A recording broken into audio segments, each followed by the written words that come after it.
Terima kasih. Assalamualaikum warahmatullahi wabarakatuh. Saya Imron Aremiaji selaku mantan Dewan Pakar Dewan Pendidikan Kabupaten Brebes dan mantan Direktur Pengelola Daerah Universitas Terbuka UPJJ Kabupaten Brebes UPJJ Purwokerto mencoba untuk menyoroti kebijakan yang dilontarkan atau yang diambil oleh pemerintah Kabupaten Brebes yang dinakodai oleh Ibu Kanjeng Bupati Paramitya Kusuma Al-Hajah Marburoh yang selalu tampil cantik dan menawan dan fashionable, juga Kang Kurja sebagai Wakil Bupati. Saya menyoroti kebijakan yang masalah pendidikan. Yang pertama adalah beliau mengatakan satu rumah satu sarjana. Saya pikir itu baik dengan catatan seluruh pendidikan dasar terpenuhi. Mestinya pemerintah kabupaten itu, karena saya masyarakat Brebes, mencintai Brebes dan mencintai Ibu Bupati, mencintai pemerintah Brebes, mencari Wakil Bupati, saya menyoroti memberikan masukan konstruktif selaku mantan Dewan Pakar, selaku mantan Direktur Universitas Terbuka Pengelola Daerah Kabupaten Brebes, mencoba menyoroti kebijakan satu rumah satu sekolah. Mestinya Ibu Kanjeng Bupati Mbak Mita itu mengambil kebijakan supaya pendidikan dasar ya itu terpenuhi semua. Pendidikan dasar 9 tahun SD dan SMP terpenuhi semua, lulus semua dengan gratis, bila perlu dibantu dengan bosda atau bos daerah, aura ketang 100.000 per orang per tahun. Itu akan membantu proses belajar mengajar di masing-masing sekolah di semua tingkatan, baik itu dari TK, yang pra sekolah, SD, SMP, MTS, seluruh masyarakat Brebes. Itu fokus itu, pendidikan dasar terpenuhi semua. Ternyata sekarang apa? Banyak adik-adik anak kita itu tidak pada sekolah, tidak selesai, keluar, sing brotol lah, sing mlebu melu wong tuane lah, sing melu warteg lah, ya sing genjrengan apa jenenge ini ngamen. Itu harus difokuskan, dan itu tolong dulu ada program pemerintah rezim sebelumnya, ada gerakan kembali ke sekolah, dananya miliaran. Itu asarnya kemana? Bekasnya kemana? Kok nggak ada bekasnya? 5,3 miliar kemana itu? Itu harus dikritisi, harus dievaluasi itu, ya. Uangnya kemana? Mesti kan ada. Saya pernah jadi RT, ngurusin warga tumbuh kembang anak sampai 11 anak putus sekolah. Saya kembalikan ke PKBM di Gambir. PKBM-nya keberatan kalau gratis karena nggak ada uang. Loh, kok nggak ada uang? Padahal ada program kembali ke sekolah. Coba diteliti. Termasuk juga Forum Masyarakat Peduli Pendidikan. Itu juga katanya lu ya, tolong dicek, itu dibiayai oleh APBD dengan atau bergabung dengan gerakan kembali sekolah. Hasilnya mana? Nggak ada. Anak tetap tidak sekolah. Hari ini coba di ulang tahun yang ke berapa? 81 tahun kita kemerdekaan.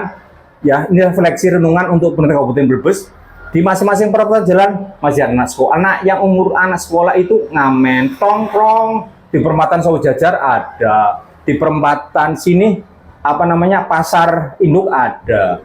Itu perannya, Pak. Kita dulu katanya Dewan Pendidikan sudah pernah turun pada mereka. Harus dikembalikan ke desa dengan dana desa pada Pak Lurah. Tapi muncul lagi persoalan. Itu tanggung jawab, Pak. Itu harus benar. Makanya Bupati dengan dinas itu konsentrasi supaya dinas terkait fokus untuk ngurusin pendidikan dasar 9 tahun wajib itu dijamin undang-undang, selesai dulu baru kedepannya bicara masalah satu rumah satu sarjana. Bagaimana mau jadi sarjana? SD baru lulus, SMA baru lulus pada dolar, sing lulus SMA pada kawin melu warteg, udah mikir keluarga, orang mikir sekolah.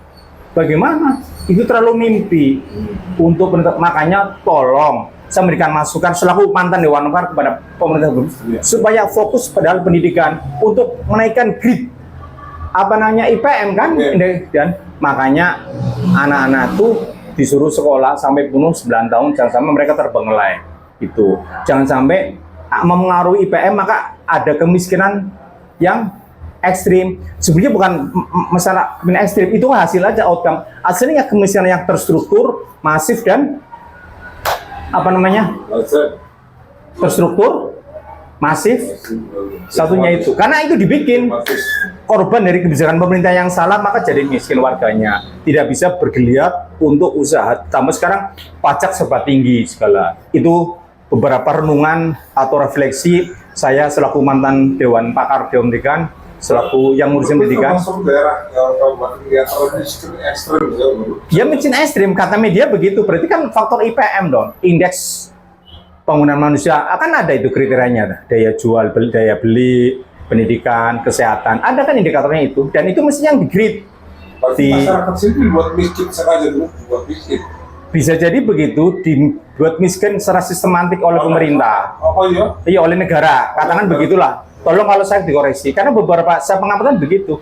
Negara intervensi supaya masalahnya begini. Harusnya di-upgrade dan di-grade supaya ada program yang sistemik supaya masyarakat menjadi bergeliat. Misalnya padat karya, maka ekonomi berjalan kan. Ya. Jangan sekarang ini tidak ada padat karya. Ini misal satu itu. Ya, supaya mereka bekerja, dapat uang, bisa membeli beras untuk makan, bisa ngurusin kebutuhan anak untuk sekolah, walaupun mungkin mereka menjadi kaya susah, menjadi bekerja susah, daripada susah apalagi sudah sekolah. Ya, betul. Makanya negara menyiapkan lapangan kerja dong mestinya. Lapangan kerja pada warga yang miskin, mereka bekerja. Kalau negara menyiapkan lapangan kerja, insya Allah ada keseimbangan ekonomi, keseimbangan berpikir dari masing-masing kepala keluarga untuk menyolokkan anaknya. Jadi orang sikapnya bumbu temen. Saya pengalaman RT, Pak anak sekolah, orang sekolah ya kan orang kena, sekolah ya kena orang. Itu terjadi pada RT di kelurahan, bukan RT desa. Karena saya di kelurahan menjadi RT. Coba itu kita renungkan bersama. Dan ini seluruh tanggung jawab nanya Mbak Mita, Mas Burja, Dewan Mudi, semuanya, seluruh lini kehidupan, seluruh stakeholder tanggung jawab. Ya, dari mulai praktisi pendidikan, dari mulai pegiat pendidikan, dari mulai para dewan guru, sekolah, lingkungan. Pendidikan tanggung jawab 3. Pemerintah, masyarakat, dan lingkungan atau orang tua, lingkungan atau masyarakat, orang dan pemerintah. Satu titik temu, satu cross section, satu tujuan, insya Allah nanti akan meningkatkan grade IPM. Karena IPM naik kan dengan sendirinya terbackup oleh masyarakat lebih lumayan sejahtera lah ya. Ekonomi berjalan, bisa bayar pajak, bisa nyangoni bocah sekolah, dan seterusnya. Maka semuanya akan berjalan, maka masyarakat menjadi sejahtera. Oleh karena itu, saya berharap kepada Mbak Mita selaku Mbak Mita yang cantik, yang selalu tampil fashionable, dan Kang Burja supaya ada stressing program ya, supaya terfokus, jangan programnya ngeladrah. Dan tolong, saya mencintai Brebes, mencintai pemerintahan, mencintai Mbak Mita, mencintai Pak Burja sebagai pemimpin, makanya saya memberi kausukan yang konstruktif. Jangan membiarkan program yang tidak ngena, malah mendukung, itu namanya penjilat. Penjilat. Ya. Orang yang mendukung programnya pemerintah, orang ngerti persoalannya, benar apa salah, dan tidak memberikan masukan yang konstruktif, namanya penjilat. Bukan berpikir dewasa, kita bagaimana berbangsa dan bergerak. Assalamualaikum warahmatullahi wabarakatuh.